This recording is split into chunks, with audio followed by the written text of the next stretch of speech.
आप सभी भाई बहनों का आध्यात्मिक ज्ञानात्मक चैनल की संध्या बेला ज्ञान कक्षा में एक बार फिर स्वागत है। आज की चर्चा का विषय वनस्पति को लेके है, क्योंकि वनस्पति हमने आज हरे रंग से दर्शाया है और वनस्पति का अभिप्राय सभी प्रकार के, देखिए आप पेड़ पौधों से समझ सकते हो, जंगलों से समझ सकते हो और भी विभिन्न स्थितियां। देखिए इन सभी स्थितियों पर इसलिए मुझे आज एक विशेष चर्चा करने का मन में एक प्रेरणा जगी, क्योंकि अक्सर हम देखिए 84 लाख जोनियों में विशेष रूप से 80 लाख प्रकार की ये अधोगति की नीचे की जोनियों का जिक्र करते रहते हैं। और जिसमें देखिए ये 80 लाख प्रकार की जोनियों में 20 लाख प्रकार की जोनियां ये वनस्पति जोनियां हैं। एक साधारण मनुष्य देखिए वनस्पति को जोनी नहीं समझता। अक्सर मैं इन सभी स्थितियों पर एक विशेष चर्चाएं रखता रहता हूँ। देखिए 20 लाख तरह की वनस्पति जोनियां हैं, 9 लाख तरह के समुद्र में रहने वाली जोनियां हैं, 11 लाख तरह के कीड़े मकोड़े कीट पतंगे हैं, 10 लाख तरह के पक्षी और 30 लाख तरह के पशु। ये सब नीचे की तामसी जोनी है, दंडमय जोनी है, निकृष्ट जोनियां है। अक्सर हम देखिए तमोगुण को एक काले रंग की स्थिति से जोड़कर समझाते हैं, रजोगुण को एक रंगीन रंग की स्थिति से जोड़कर समझाते हैं और सात्विक स्थिति को सफेद रंग से अक्सर हम अपनी चर्चाओं में रखते हैं। इन सभी स्थितियों को ज्ञानपूर्वक समझाने के लिए आज हमने देखी वनस्पति को एक हरे रंग से इसलिए ही दर्शाया क्योंकि वनस्पति जितनी भी हैं पेड़ पौधे ये सभी के सभी एक हरे रंग के हैं। और ये जो साथ में हमने देखिए एक चिन्ह लगाया है, वो चिन्ह इस बात को एक उसका अर्थ समझा रहा है कि ये वनस्पति जोनियां चल फिर नहीं सकती, जहां स्थित है वहीं की वहीं स्थित रहती।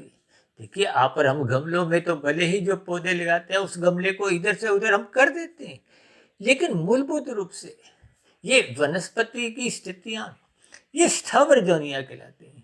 शेष सभी जोनियां देखिए जंगम कहलाती हैं। आज हमारा देखिए इस वनस्पति के ऊपर हमने इसलिए विशेष चर्चा रखी है ताकि मनुष्य अपने जीवन के महत्व को समझे। देखिए मनुष्य जीवन के महत्व को समझाने के लिए शास्त्रों में बार बार कहा गया है सत्संग करो, सत्संग करो, यानी सतोगुण का संग करो। और तमोगुण के लिए क्या कहा गया, इसकी निंदा करो, विरोध करो, यानी कि पाप कर्मों से बचो। अक्सर हम बार बार कहते हैं ना लाल बत्ती पे रुको, इसका अभिप्राय क्या, कानून का पालन करो, शास्त्रों का बताई गई बातों का पालन करो। ये सभी स्थितियां आपके हमारे जीवन में सत्वगुण बढ़ाती हैं। एक व्यवस्था के अंतर्गत आपके हमारी दिनचर्या में एक व्यवस्थित रखती है। व्यवस्थित दिनचर्या रहने का अभिप्राय क्या है कि आपको मेरा रजोगुण बिगड़ता नहीं है, ये सत्वगुण की लगाम से एक नियंत्रित रहता है।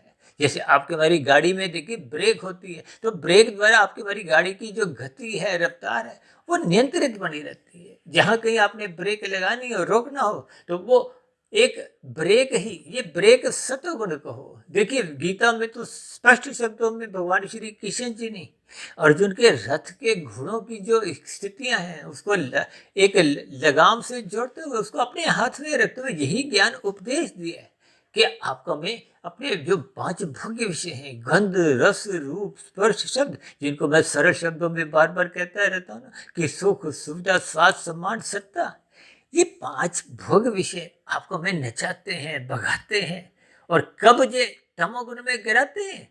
देखिए जब मनुष्य इन विषय भोगों का व्यसनी बन जाता है, लोलुपता उसकी बन जाती है। ये लोलुपता का अभिप्राय क्या है कि बार बार आपकी हमारी उन स्थितियों में जाने की मन बुद्धि के स्तर पर इच्छा बनी रहती है।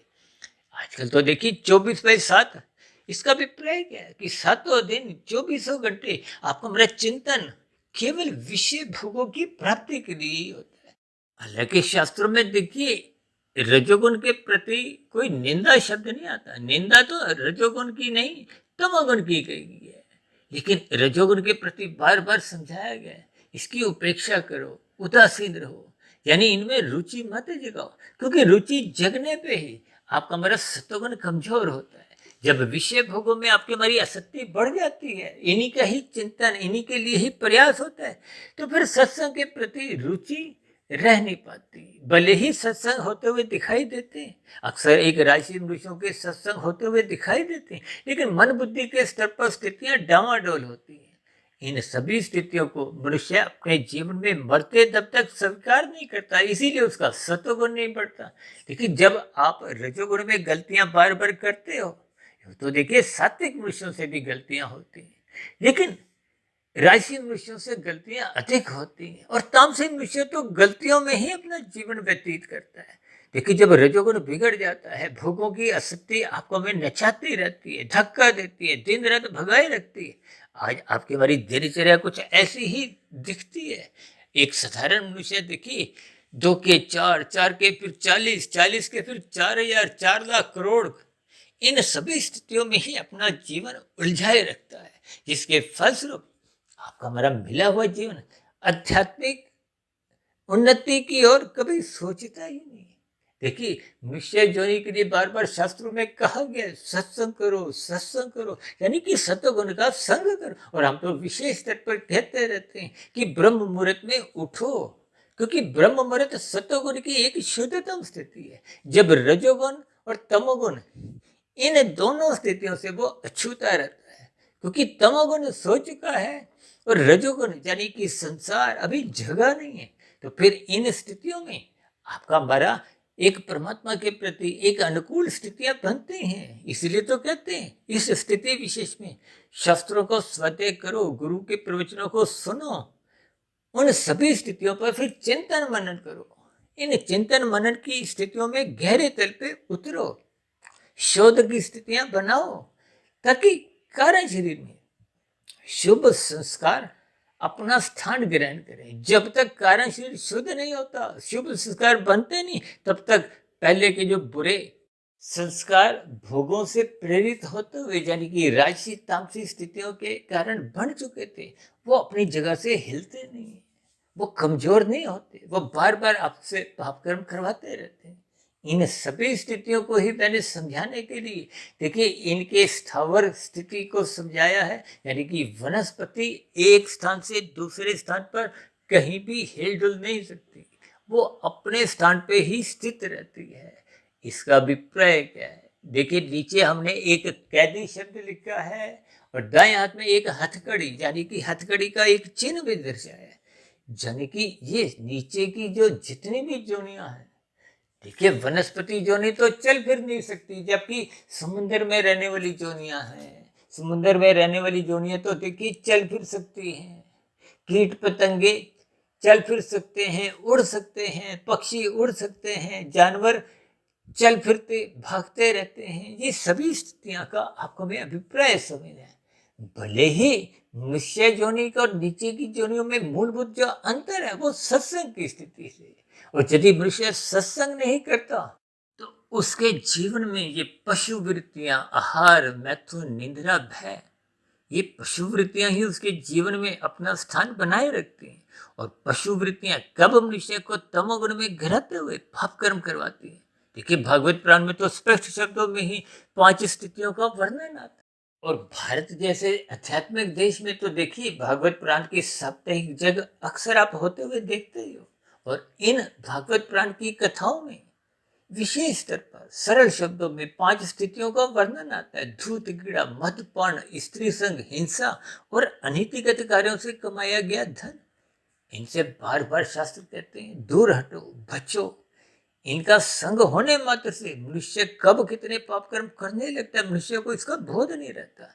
और मनुष्य आज देखिए कल युग में इन सभी स्थितियों का संग करते हुए कोई लज्जा महसूस नहीं करता, जिसके फलस्वरूप आपके हमारी कार्य शरीर में स्थितियां बिगड़ती जा रही हैं। देखिए स्थूल शरीर के स्तर पर जब आप कानून का उल्लंघन नहीं करते तो यहाँ आपके हमारे चलान करते हैं।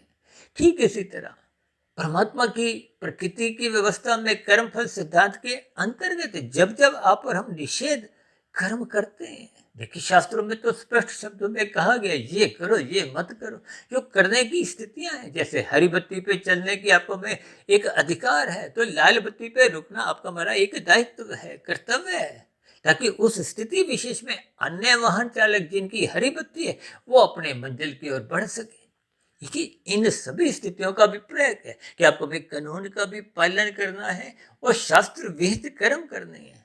शास्त्रों में तो कहा गया है ना कि इन इन कर्मों को आप कर सकते हो। आप उदाहरण के लिए देखिए, मांसाहार भोजन खाने पे कानून का कोई अड़चन नहीं है, आपको कानून कोई बाधा उत्पन्न नहीं करता, लेकिन शास्त्र मना करते हैं। तो ऐसी स्थितियों में आपका हमारा यहाँ तो कोई चलान नहीं करता, लेकिन परमात्मा के यहाँ, क्योंकि वो निषेध स्थिति है, तामसी स्थिति है। देखिए, जब आप और हम किसी अन्य जीव को दुख देते हैं, देखिए जब जब हम किसी अन्य मनुष्यों को या अन्य किसी भी जीव को, चाहे देखिए वो पेड़ पौधा ही हो, अक्सर देखिए छोटे छोटे बच्चे पेड़ की पत्तियां तोड़ते हैं, लेकिन जब आप बड़े हो जाते हो तो यदि इन स्थितियों को आप अनावश्यक स्तर पे तोड़ते हो, नुकसान करते हो, तो फिर आपका मरा देखिए वो पाप कर्मों का क्रमशः सहज ही बढ़ता जाता है। इन सभी स्थितियों को अक्सर मनुष्य हल्केपन में लेता है। हल्केपन में लेने का अभिप्राय क्या है कि आपके हमारे जीवन में सत्संग का अभाव बने रहने के कारण इन सभी स्थितियों को हम कोई महत्व नहीं देते। इसलिए मेरी आप सभी भाई बहनों से विनती है, इन वनस्पति जोनियों से कुछ आपको हमें प्रेरणा लेनी है, ताकि हम अपने मिले हुए जीवन में इन सभी कैदी हथकड़ी की जो एक स्थितियां मैंने दर्शाई हैं, इनमें गिरने से बचें। और इनसे गिरने से बचने के लिए आपको हमें शास्त्र विहित कर्म करने होते हैं, गुरु के प्रवचनों को सुनना होता है, शास्त्रों को स्वाध्याय करना होता है, ब्रह्म मुहूर्त में उठना होता है। ये सभी स्थितियां आपके हमारे संसारी 5 भोग्य विषय के ऊपर एक लगाम कसती है। जब लगाम रजोगुण पे लग जाती है तो फिर मनुष्य का तमोगुण में गिरने का प्रश्न ही नहीं उठता। इसलिए गीता में भगवान श्री कृष्ण जी ने उन 5 घोड़ों की लगाम अपने हाथ में रखते हुए यही एक ज्ञान उपदेश दिया कि परमात्मा की सुमुखता बनाओ। परमात्मा की सुमुखता बनाने के लिए ही शास्त्रों में कहा गया है कि सत्संग करना मनुष्य के लिए अनिवार्य है, अन्यथा स्थितियां राजसी तामसी बनी रहती हैं, पशु वृत्तियां जगती हैं, फिर वो क्या क्या हरकत करती हैं। देखिए, जब अर्थ और काम बिगड़ते हैं, इसलिए तो हम बार बार कहते हैं धर्म की 4 दीवारी इतनी ऊंची बनाओ, इतनी मजबूत बनाओ कि ये जो अर्थ और काम है ये उस धर्म की 4 दीवारी को लांघ ना सके, कूद ना सके, तोड़ ना सके। अन्यथा ये जब जब अर्थ और काम बिगड़ते हैं तो ये पाप कर्म करवाते हैं, कर्माशय बिगाड़ते हैं, और बिगड़ा हुआ कर्माशय बुरे संस्कार भी बनाता है, और स्थूल शरीर के मरते ही ये जो अधोगति की स्थितियां हैं उनमें जाने को विवश करती है। देखिए, मनुष्य जो ने आपको में एक स्वतंत्रता प्रदान करती है, कर्म करने की, साधना करने का तो एक अवसर है। यदि आप और हम साधना नहीं भी करते तो ये कोई दंडनीय अपराध नहीं है, शास्त्र भी आपको में कोई दंड नहीं देते, लेकिन शास्त्र आपको बार बार कहते हैं इस अवसर का लाभ उठाओ। ये योग की स्थितियां क्या है, कर्म योग, ज्ञान योग, भक्ति योग। जैसे खेल जगत में जब खिलाड़ी अवसर का लाभ उठाता है तो वो मैच जीत जाता है, ठीक इसी तरह आपको हमें ये मनुष्य जो नहीं मैच यानी कि जीवन मायातीत करने के लिए मिला है। माया का मतलब ये प्रकृति के 3 गुणों की स्थितियां हैं, ये जन्म मरण के बंधन है, और बंधन तो कोई भी होगा वो दुखदायी होता है। स्वयं भगवान श्री कृष्ण जी ने गीता में इस जगत को दुखालय का है, ये संसार एक दुखालय है, कम अधिक दुख बने रहते हैं।